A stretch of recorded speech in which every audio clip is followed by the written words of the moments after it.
Russia once sold seats to orbit the way a struggling airline sells aisle upgrades: unreliable, boring, and unprofitable. This week, that reputation met a concrete slab at high speed. Russia did not lose a rocket, but it damaged the ground beneath its entire human spaceflight capability. This video explains how a space program blows itself up without touching space, and why this matters far beyond Moscow.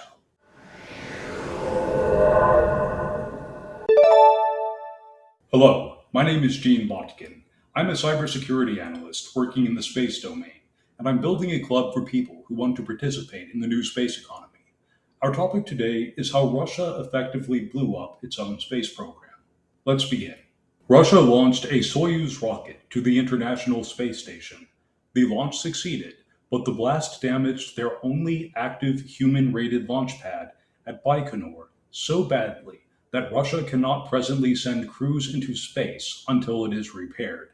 The simplest way to describe what happened is this: Russia launched a Soyuz rocket. The rocket worked, the astronauts reached orbit, and the launch pad did not survive the experience. A successful mission broke the only human-rated pad that Russia still relies on. That single moment turned the backbone of Russian spaceflight into a construction site. The pad in question sits at Baikonur Cosmodrome in Kazakhstan, the historic Site 31/6. It has been Russia's only functioning crew-capable pad ever since maintenance problems sidelined its twin.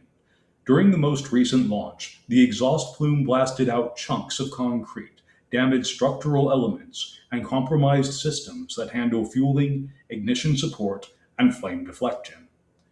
Engineers who examined the site afterward were not debating whether repairs were needed. They were debating how long Russia could remain grounded. So Russia now has a spacecraft that can fly, but no safe place to fly it from. That is the core reality. The rocket did not malfunction, the engines did not misfire, and nothing exploded in midair. The problem was that the pad had deteriorated to the point where a normal launch inflicted abnormal damage. A healthy pad shrugs off the force, but a neglected one caves under it. The cracks were already there, and the launch simply exposed them to daylight. This is not unusual for aging infrastructure, but it is catastrophic when that infrastructure is your single point of access to orbit. A launch pad is more than a slab of reinforced concrete. It is a tightly engineered stack of systems: electrical lines, propellant plumbing, venting channels, shock-absorbing structures, fire suppression equipment, metalwork that anchors the rocket before liftoff, cooling pipes that keep the pad from buckling under temperatures that rival volcanic eruptions. These systems work together, or they fail together. Russia's failed together. The underlying issue is that Russia has been under-maintaining its ground equipment for years.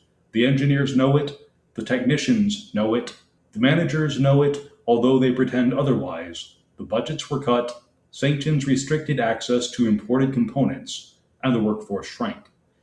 A pad that should be constantly upgraded became a relic, patched with the tools that Russia still had on hand. So when the rocket ascended, the flame trench did not fully deflect the heat, the concrete did not hold, and the acoustic shielding buckled. Cameras showed debris kicking up in ways that made specialists wince, and once the dust settled, Russia learned that it had succeeded in reaching orbit while failing in everything else.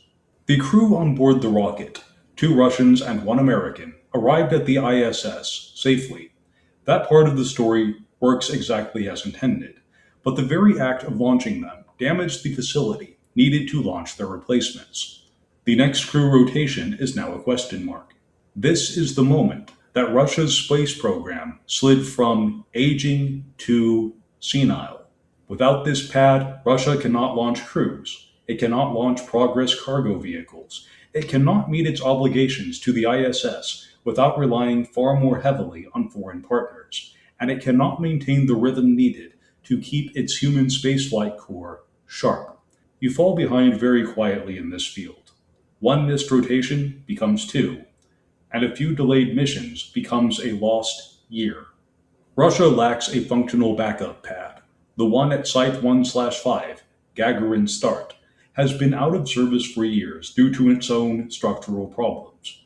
The plan was to refurbish it eventually, and eventually has arrived at the worst possible time. And Russia lacks the funds, materials, and workforce to accelerate those repairs in any meaningful way. That's the technical picture. But the political picture is even worse. Russia leases Baikonur from Kazakhstan. That means repair work requires coordination, oversight, and diplomacy rather than unilateral action. Kazakhstan wants safe operations, Russia wants rapid repairs. These priorities do not perfectly align, especially when the damaged facility is the same one that Russia used to claim leadership in human spaceflight. The timing is also humiliating. Russia used to control access to orbit. When the space shuttle retired, NASA paid Russia over $80 million per seat to fly astronauts to the ISS. That income propped up Roscosmos for years. But now Russia cannot launch its own crews at all. The monopoly power it once held evaporated, and the pad failure makes the decline publicly visible. Meanwhile, other nations have used the past decade to build new capacity. SpaceX, China, India, and even private European firms now launch crews or cargo with growing confidence. Russia, meanwhile, has been squeezing more life out of Soviet-era platforms. The Soyuz rocket is still capable, but it cannot compensate for a launch infrastructure that has collapsed into disrepair. There is yet another risk that cannot be ignored. A damaged pad means future launches, even after repairs, operate with thinner safety margins. If Russia rushes the restoration work to avoid embarrassment, that risk grows. Soyuz has a strong safety record, but a strong record is easy to maintain when the ground equipment isn't held together by desperation. The ISS partnership also becomes harder to navigate. Russia's segment of the station provides propulsion and orbit maintenance. That role gives Moscow leverage, but leverage depends on capability. If your space program looks shaky, then your bargaining position looks shaky too. The United States and its partners are already planning for an ISS retirement later this decade, and Russia's apparent inability to maintain its own launch infrastructure will quietly accelerate those plans. In the short term, Russia faces months without crew access. In the medium term, it faces the possibility of losing relevance in a field where it once defined the standards. Space programs do not collapse dramatically. They drain away like water from a cracked vessel. This crack in Russia is now wide enough for everyone to see. The important part is simple. Nothing exotic happened. No sabotage, no foreign interference, no engine failure. Russia did not blow up its own rocket. It blew up the launch pad by neglecting it. The launch was routine, but the consequences were not. A healthy space program can absorb a shock like this, but Russia's cannot. Not anymore. And that is the story. A single Soyuz rocket reached orbit successfully, while the ground beneath it gave way. The event turned a symbol of national pride into a reminder that even the oldest spacefaring powers are only as strong as the infrastructure they maintain.